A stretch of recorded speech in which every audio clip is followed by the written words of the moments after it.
اسی طرح تراویح کا جو سلسلہ شروع ہوا وہ حضرت عمر رضی اللہ تعالیٰ عنہ کے انتظام کا ایک معاملہ تھا۔ تراویح نبی صلی اللہ علیہ وسلم نے کبھی نہیں پڑھی، تراویح حضرت ابوبکر صدیق نے کبھی نہیں پڑھی، تراویح حضرت عمر نے کبھی نہیں پڑھی، لیکن حضرت عمر رضی اللہ تعالیٰ عنہ نے اپنی خلافت کے زمانے میں، یعنی گورنمنٹ جب ان کی تھی، تو انہوں نے ایک ایڈمنسٹریشن اور مینجمنٹ کے پوائنٹ آف ویو سے لوگوں کو منظم کیا۔ مسجد نبوی میں ظاہر ہے کہ وہ نماز پڑھاتے تھے، عشاء کی نماز، مغرب کی نماز، دیگر نمازیں، خلیفہ وقت نماز پڑھاتا تھا۔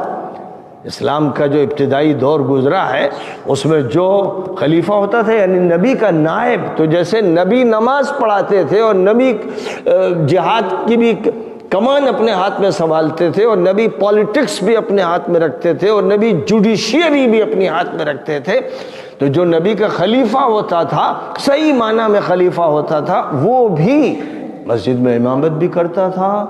جنگ کی قیادت بھی کرتا تھا، عدالت میں وہ چیف جسٹس بھی ہوتا تھا، پالیٹکس میں وہ سیاسی فیصلے بھی کرتا تھا، یہ اس کی حیثیت ہوتی تھی۔ پھر وہ اپنے کسی بھی نائب کو مقرر کر سکتا تھا کہ بھئی تم فیصلہ کر دو، چلو تم جاؤ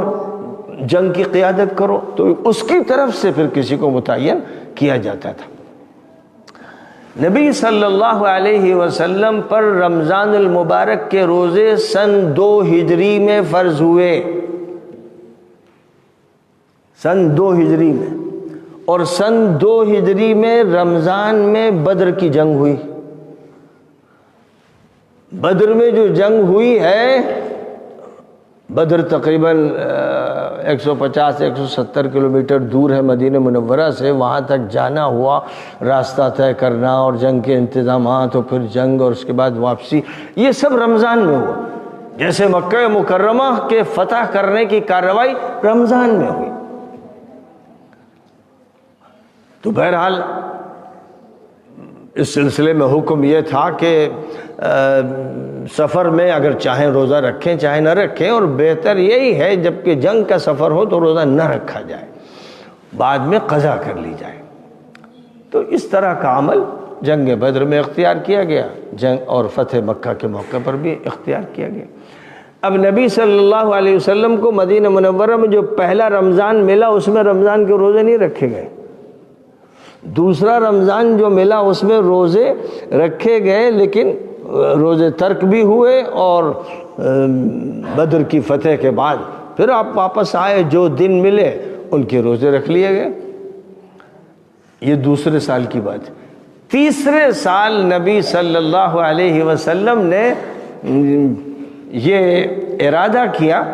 کہ اب آپ مسجد میں اعتکاف کریں گے، چونکہ اللہ تعالیٰ نے یہ فرمایا کہ قرآن شب قدر میں اتارا گیا، اور شب قدر رمضان میں ہوتی ہے، تو شب قدر کی دولت مل جائے، شب قدر کی نماز مل جائے، شب قدر کی دعائیں مل جائیں، اس فکر میں نبی صلی اللہ علیہ وسلم نے تیسرے سال، پہلے سال کچھ نہیں، دوسرے سال صرف روزے،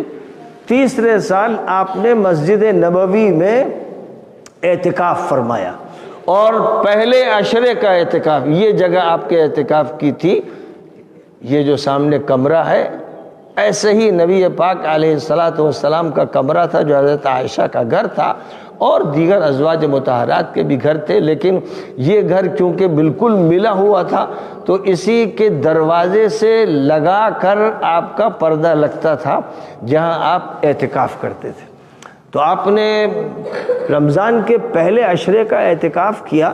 لیکن پہلا عشرہ گزر گیا، شب قدر کا پتہ نہیں،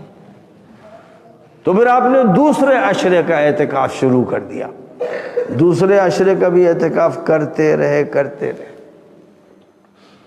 اب اللہ تعالیٰ کی طرف سے اشارہ دیا گیا کہ شب قدر فلاں شب ہوتی ہے، تو آپ اپنے معتکف سے نکلے یا حجرے گئے تھے اور پھر وہاں سے نکلے، اور یہ چاہا کہ لوگوں کو یہ بتا دیں کہ شب قدر کیا ہوتی، لیکن اچانک اس وقت 2 صحابی آپس میں جھگڑنے لگے، تو میں ہونے لگی، کسی بات پر بات بڑھ گئی۔ تو نبی صلی اللہ علیہ وسلم نے فرمایا کہ میں تو نکلا تھا کہ تم کو شب قدر کے بارے میں بتا دوں، لیکن تمہارے اس جھگڑے کی نحوست سے شب قدر چھپا دی گئی، اور شاید یہی اب بہتر ہو، یعنی اب تلاش کرو اس کو آخری عشرے کی طاق رات میں۔ تو اب یہ بات بتا دی گئی آپ کو کہ آخری عشرے کی ایک طاق رات ہوگی، اور طاق کا مطلب 21ویں شب یا 23ویں شب یا 25ویں شب یا 27ویں شب یا 29ویں شب۔ تو پھر آخری عشرے کا بھی اعتکاف کیا آپ نے۔ یہ پہلا موقع تھا، پہلا سال جس میں پورے مہینے کا اعتکاف فرمایا، اور شب قدر کی طلب میں اعتکاف کیا۔ تو پہلا عشرہ گزرا، دوسرا گزرا، اب تیسرے عشرے کا مسئلہ آیا۔ اس تیسرے عشرے کے بارے میں حضرت ابو سعید خدری رضی اللہ تعالی عنہ کا یہ کہنا ہے کہ نبی صلی اللہ علیہ وسلم نے ایک خواب دیکھا کہ میں شب قدر میں فجر کی نماز، شب کے گزرنے کے بعد فجر کی نماز پڑھ رہا ہوں تو زمین گیلی ہے، اور گیلی زمین پر میں نے سجدہ کیا تو میری پیشانی پر مٹی لگ گئی، کیونکہ نبی پاک علیہ السلام کی مسجد میں یہ قالین، یہ چٹائیاں اور دریا نہیں ہوتی تھی، وہاں تو سمجھ لیجئے کہ بس کنکریاں بچھی ہوتی تھی۔ اگر کنکریاں نہ بچھائی جاتی تو سارے کپڑوں میں مٹی لگ جاتی، تو جو مورنگ ہوتی ہے اس کو بچھا دیا جاتا تھا جس سے مٹی کپڑوں میں نہ لگے، اور جہاں آپ مصلی پہ کھڑے ہوتے تھے اس کے سامنے اس جگہ پر جہاں انسان سجدہ کرتا ہے تو اس کو کنکریوں سے صاف کر دیا جاتا ہے۔ تو اب مٹی پر جو سجدہ کیا تو مٹی اس وقت گیلی تھی اور آپ کی پیشانی پر مٹی لگی۔ واقعہ یہ ہوا تھا کہ 21ویں شب تھی، رات میں بارش ہوئی، اور نبی صلی اللہ علیہ وسلم کی مسجد کا حال یہ تھا کہ زمین تو کنکریوں سے بچھی ہوئی ہوتی، اور جو یہ کھمبے تھے یہ کھجور کے تنوں کے بنے ہوئے تھے، اور اس کے بعد جو چھت ڈالی گئی تھی اس میں کھجور کی لکڑی اور پھر اس کے پتے وتے اور کچھ مٹی اور اسخر نامی گھاس یہ سب استعمال کی جاتی تھی۔ تو اب اس کو استعمال کرتے تھے، جو پرانے زمانے کی کچی قسم کی چھتیں ہوتی تھی ویسی چھت تھی آپ کی، اور بارش ہوتی تھی تو چھت ٹپکنے لگتی تھی۔ اس لیے جب کبھی بارش ہوتی اور چھت ٹپکنے لگتی تو نبی صلی اللہ علیہ وسلم یہ فرماتے اپنے مؤذن بلال سے کہ اعلان کر دو، الا صلو فی الرحال، لوگوں اپنے گھروں پہ نماز پڑھ لو، مسجد آنے کی ضرورت نہیں، کیونکہ مسجد میں آؤ گے تو تمہارے کپڑے سب مٹی میں لت پت ہو جائیں گے، مسجد میں کیچڑ ہے۔ تو جب ایسا موقع ہوتا تو یہ حکم کر دیا جاتا کہ اپنے اپنے گھروں میں آپ لوگ نماز پڑھ لیجئے، مسجد آنے کی ضرورت نہیں، تو لوگ اپنے گھروں پہ نماز پڑھ لیتے۔ آج جو 21ویں شب کی بارش تھی وہ ہلکی سی تھی، اس لیے زیادہ کیچڑ نہیں تھا، سب لوگ آئے اور نبی نے نماز پڑھی، لیکن اتنا ضرور تھا پانی کہ جس کی وجہ سے مٹی میں نمی تھی، اور اس نمی کی وجہ سے پیشانی پر آپ کے مٹی لگی۔ تو ابو سعید خدری کہتے ہیں کہ میں نے دیکھا کہ حضور نے جو علامت بتائی تھی کہ شب قدر میں ایسا ہوگا، وہ علامت دیکھی۔ اس کا مطلب یہ ہوا کہ وہ 21ویں شب قدر تھی۔ لیکن ایک دوسرے صحابی ہیں عبداللہ ابن انیس ان کا نام ہے، وہ کہتے ہیں کہ میں نے حضور صلی اللہ علیہ وسلم سے یہ پوچھا، میں حاضر ہوا تھا دوسرے عشرے کے اخیر میں یا کسی وقت، تو آپ نے فرمایا، میں نے یہ پوچھا کہ حضور میں کس رات آؤں؟ وہ گاؤں میں رہتے تھے، دور دراز کہیں صحرائی علاقے میں، تو وہ یہ چاہتے تھے کہ بھائی شب قدر مجھے مل جائے تو حضور بتائیں کہ کس رات میں آؤں، یعنی کوئی علامت ایسی بتا دیں۔ تو حضور نے فرمایا 23ویں شب میں آنا۔ تو ان کا کہنا یہ ہے کہ جس رات بارش ہوئی اور پھر حضور کے ماتھے پر مٹی کا اثر تھا وہ 23ویں شب تھی۔ تو بہرحال اس میں علماء کے درمیان اختلاف ہوا کہ 21ویں تھی یا 23ویں تھی، لیکن بہرحال زیادہ ترجیح اس کو ہے کہ وہ 23ویں شب تھی۔ لیکن نبی صلی اللہ علیہ وسلم شروع سے نبوت کے ابتدائی دور سے کثرت سے رات میں نماز پڑھتے تھے، جسے تہجد کہا جاتا ہے، یعنی کچھ آرام کر کے پھر اٹھ کے نماز پڑھی جائے۔ اور جو سورۃ العلق کے بعد سورہ نازل ہوئی اس میں فرمایا گیا یا ایھا المزمل قم اللیل الا قلیلا نصفہ او انقص منہ قلیلا او زد علیہ ورتل القرآن ترتیلا، اے کملی والے رات میں نماز پڑھا کیجئے، تھوڑا حصہ چھوڑ کر زیادہ تر رات نماز میں گزاریے، آدھی آدھی رات نماز میں گزاریے، یا 2/3 رات یا 1/3 رات۔ یہ اللہ کی طرف سے نبی کو حکم دیا گیا۔ تو نبی صلی اللہ علیہ وسلم کا یہ عالم تھا کہ بڑی لمبی تہجد پڑھتے تھے اور پیروں پر ورم آ جاتا تھا کہ حضرت عائشہ یہ کہتی تھی حضور اتنی تکلیف آپ کیوں اٹھاتے ہیں؟ تو آپ فرماتے تھے کہ کیا میں اپنے رب کا شکر گزار نہ بنوں، جس اللہ نے مجھے اتنی نعمتیں دی ہیں، اتنے بلند مقامات دیے ہیں، اس کی بندگی کا یہ تقاضا ہے کہ بس میں تو حضور اس کے حضور کھڑا رہوں۔ تو معلوم یہ ہوا کہ رات کی جو نماز ہے اسے قیام اللیل کہتے ہیں۔ کیا کہتے ہیں؟ قیام اللیل۔ قم اللیل، فرمایا یا ایھا المزمل قم اللیل، رات میں کھڑے رہیے۔ کھڑے ہونے کا مطلب یہ ہے کہ نماز پڑھیے، اور مختلف مقامات پر قرآن پاک میں یہی لفظ قیام کا لفظ نماز کے لیے استعمال کیا گیا۔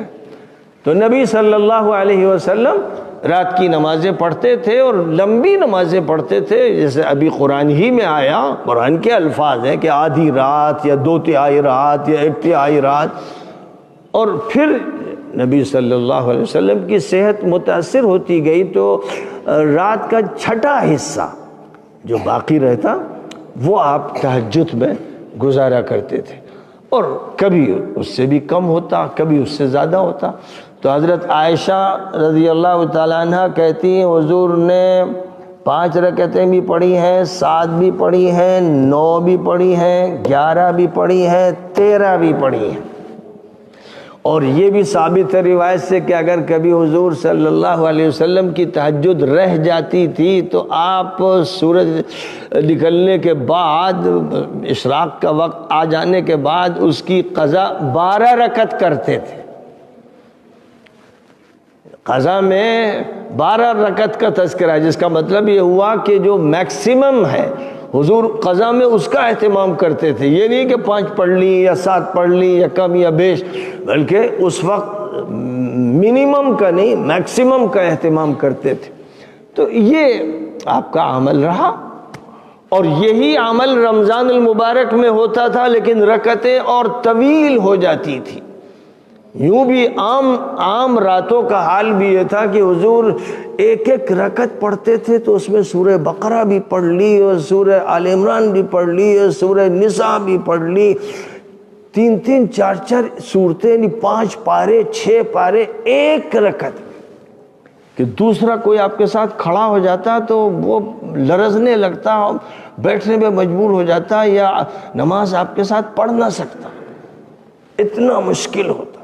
یہ اہتمام آپ کا تھا، اور رمضان المبارک میں اہتمام بڑھ جاتا تھا، اور عشرہ اخیرہ میں تو پوری رات آپ جاگتے تھے،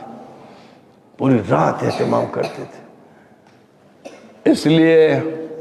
یہ جو جھگڑے ہیں اور سوشل میڈیا پر طوفان، اور اسی طرح اداروں میں طوفان کہ صاحب تراویح ہے کہ نہیں ہے، اور ہے تو 8 رکعت ہے یا 20 رکعت ہے، سب بکواس ہے، بکواس فضول باتیں۔ مسئلہ رکعتوں کا نہیں، مسئلہ ہے زیادہ سے زیادہ اہتمام کا۔ اب عام طور پر صحابہ کسی امام کے پیچھے نماز پڑھتے یا خود بھی پڑھتے، 8 رکعت پڑھتے عشاء سے لے کر فجر تک، 8 رکعت، لیکن عشاء سے فجر تک یعنی پیروں پہ ورم آ جاتا، ایک گھنٹہ، پون گھنٹہ ایک رکعت میں. یہ ہمت آسان نہیں ہے، جگر گردہ ہر شخص کا ایسا نہیں ہے. یہ عمل نبی کا، یہ عمل صحابہ کا. اب جو کہتے ہیں بھائی اہل حدیث اپنے کو کہتے ہیں سلفی کہتے ہیں، اور وہ 8 رکعت کی بات کرتے ہیں، وہ 8 رکعت بھی رحمان اللہ اکبر، علم القرآن اللہ اکبر، خلق الانسان اللہ اکبر. میں نے دبئی میں یہ نمازیں دیکھی ہیں، سورہ رحمان میں 20 رکعت، بلکہ اس سے بھی کم میں 20 رکعت. یہ سب تماشے ہیں ان لوگوں کے جو کبڈیاں کھیلتے ہیں، جن کو رمضان سے کوئی دلچسپی نہیں، ان کو فلم سے دلچسپی ہے، ان کو سیریل سے دلچسپی ہے، ان کو کھانے پینے سے دلچسپی ہے، تو وہ یہ حرکتیں کرتے ہیں. اصل رمضان ہے اس لیے کہ دن میں روزہ رکھا جائے اور رات میں زیادہ سے زیادہ نوافل پڑھی جائیں، کم رکعت ہو یا زیادہ رکعت ہو. نبی سے 5 بھی ثابت، 7 بھی ثابت، 9 بھی ثابت، 11 بھی ثابت، 13 بھی ثابت. اور ثابت کا مطلب یہ ہے کہ نبی نے زیادہ سے روکا نہیں اور کم سے بھی منع نہیں کیا. شوق دلایا گیا اور دعوت دی گئی کہ زیادہ سے زیادہ اہتمام کرو، اللہ کے حضور کھڑے ہو، نمازیں پڑھو، تہجد پڑھو. تو یہ اصل ترغیب کا موضوع ہے، موضوع رکعتوں کی تعداد نہیں ہے. اب نبی صلی اللہ علیہ وسلم سے کبھی بھی تراویح کا پڑھنا ثابت نہیں. قیام اللیل ہے، اور سال بھر آپ قیام اللیل کا اہتمام کرتے تھے اور بہت دیر دیر تک کرتے تھے، اور رمضان میں اس سے بھی زیادہ اہتمام فرماتے تھے. لیکن کسی آیت میں، کسی حدیث میں تراویح کا ایک لفظ نہیں، کہیں ہے ہی نہیں. بہرحال نبی صلی اللہ علیہ وسلم اپنے اسی معتکف میں، وہ جو چادر تان دی گئی تھی جہاں اعتکاف فرماتے تھے، وہاں ذرا بلند آواز سے 23ویں شب کو پڑھ رہے تھے، 23ویں شب کو. اور وہ بھی ہر سال نہیں، 1 سال کی بات ہے، آخری سالوں میں سے 1 سال کی بات ہے کہ آپ ذرا بلند آواز سے پڑھ رہے تھے تو صحابہ میں سے آئے کچھ لوگ، وہ آپ کے پیچھے کھڑے ہو گئے. یعنی بیچ میں چادر ہے، اندر نہیں گئے، وہ باہر انہوں نے صف بنا لی وہیں پر. پھر اور لوگ آئے تو انہوں نے اور صف بنا لی، پھر اوروں نے صف بنا لی، پھر انہوں نے صف بنا لی. یعنی دیکھ دیکھ کر جو ہے لوگ صف بناتے گئے. نبی نے کسی سے نہیں کہا کہ میرے پیچھے نماز پڑھو، نہ نبی نے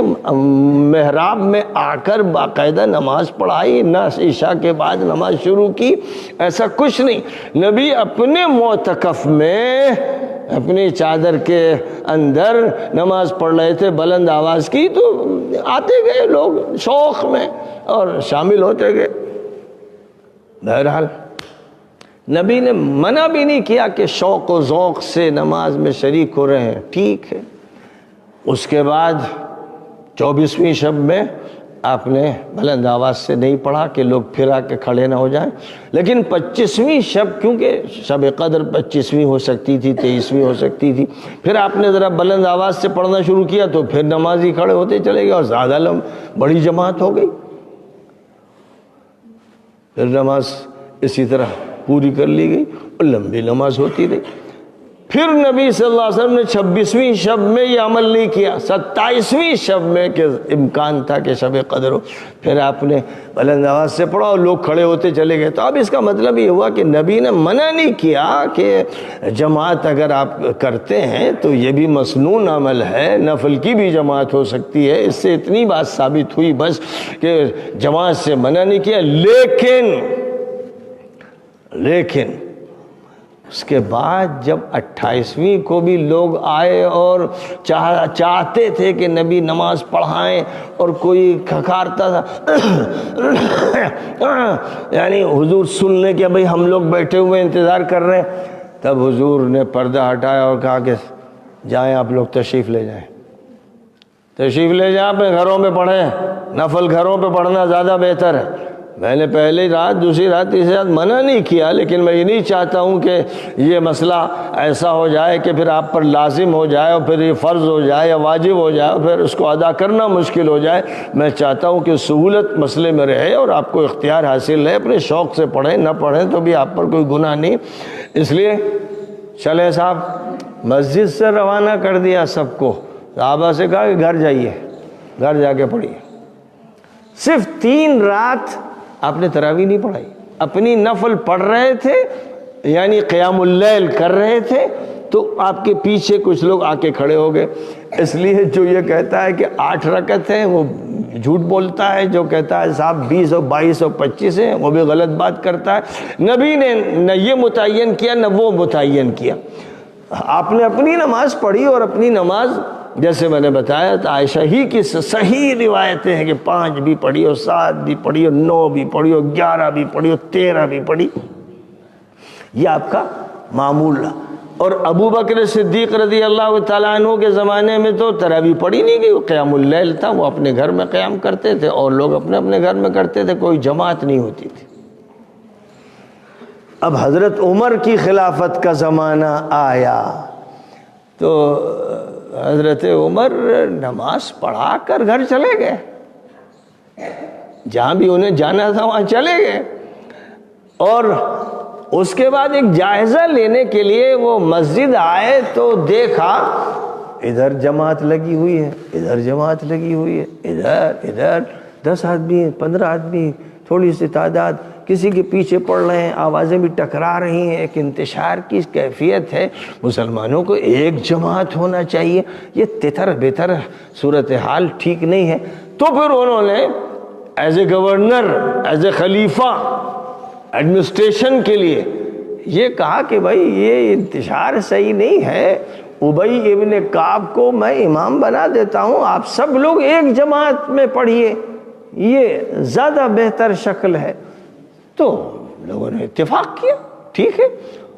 شروع میں تو یہی ہوا کہ وہی سلسلہ کہ بھائی 8 رکعت پڑھی گئی، پھر 3 رکعت وتر پڑھ لی گئی، پھر مزید انہوں نے محسوس کیا کہ عشاء بعد سے پڑھتے ہیں فجر تک، یعنی سحری کے وقت تک، تو بہت طویل وقت ہوتا ہے اور تھکا دینے والا ہوتا ہے، اس لیے اس میں تخفیف کر دینا چاہیے۔ تو انہوں نے پھر یہ مشورہ دیا کہ آپ لوگ ایسا کیجئے کہ 4 رکعت پڑھیے، پھر بیٹھیے کچھ دیر آرام کر لیجئے، اسی آرام کو ترویحہ کہتے ہیں۔ ترویحہ کے معنی تھوڑی دیر کا آرام۔ تو انہوں نے کہا کہ تھوڑی دیر آرام کر لیں، 4 پڑھیں پھر 4 پڑھیں پھر آرام کریں، اس طرح سے آپ لوگوں کے لیے آسان ہوگا، نماز بھی لمبی ہو جائے گی اور زیادہ تھکاوٹ نہیں ہوگی اور بہت زیادہ مشکل نہیں ہوگا، دشوار نہیں ہوگا۔ تو لوگوں نے ان سے اتفاق کر لیا۔ ابی بن کعب اور تمیم داری، ان دونوں کو کہا کہ کچھ رکعت یہ پڑھائیں کچھ رکعت وہ پڑھائیں، یا کبھی ایک دن یہ پڑھا دیں ایک دن وہ پڑھا دیں۔ اس طرح انہوں نے ایک کام کیا مینجمنٹ کا، یہ نہیں کہ انہوں نے کوئی شریعت بنا دی، شریعت صرف نبی کی چلتی ہے۔ اسی لیے تمام علماء کا اتفاق ہے کہ جو بات ثابت ہوگی حدیث مرفوع سے، یعنی نبی سے جو بات ثابت ہوگی وہی شریعت کا حصہ ہوگی، اور جو بات ثابت ہوگی حدیث موقوف سے اور حدیث مقطوع سے، یعنی صحابی سے ہے یا تابعی سے ہے، اس سے شریعت نہیں ثابت ہوگی، بس یہ معلوم ہوگا کہ ہاں ان کا یہ عمل تھا، ہاں ان کا یہ عمل تھا، اس سے زیادہ اس کی شرعی اور قانونی کوئی حیثیت نہیں۔ تو اب یہاں حضرت عمر رضی اللہ تعالیٰ عنہ نے لوگوں کی آسانی کے لیے یہ تجویز پیش کی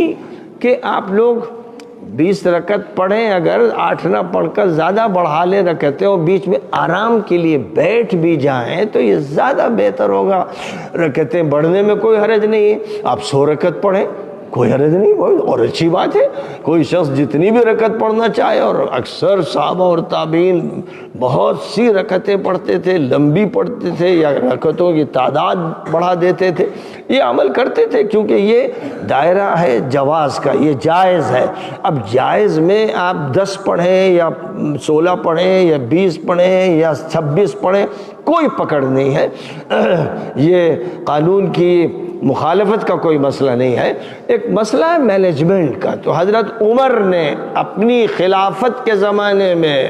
اس لیے کہ وہ حاکم تھے، انہوں نے ایک بات بتائی اور لوگوں نے قبول کر لی، تو یہ بات ایڈمنسٹریشن اور مینجمنٹ کی تھی۔ اس کی حیثیت یہ نہیں کہ صاحب کوئی شرعی حکم انہوں نے جاری کر دیا، یہ کسی بھی صحابی کا کام نہیں کہ وہ شرعی حکم جاری کرے، وہ تو صرف نبی کا کام ہے، انہی کا منصب ہے کہ وہ شرعی حکم جاری کرتے ہیں۔ صحابی اس کی روایت کر دیتے ہیں، بتا دیتے ہیں کہ نبی پاک علیہ السلام نے یہ کیا، یہ ہم نے آپ سے یہ سنا۔ تو اس اعتبار سے یہ جو سلسلہ ہے ماشاءاللہ مسجد نبوی میں بھی چلا آ رہا ہے اور مسجد حرام میں چلا آ رہا ہے، اسی دور سے تسلسل سے یہ سلسلہ ہے کہ 20 رکعتیں لوگ پڑھ رہے ہیں اور بیچ میں ترویہ ہو رہا ہے،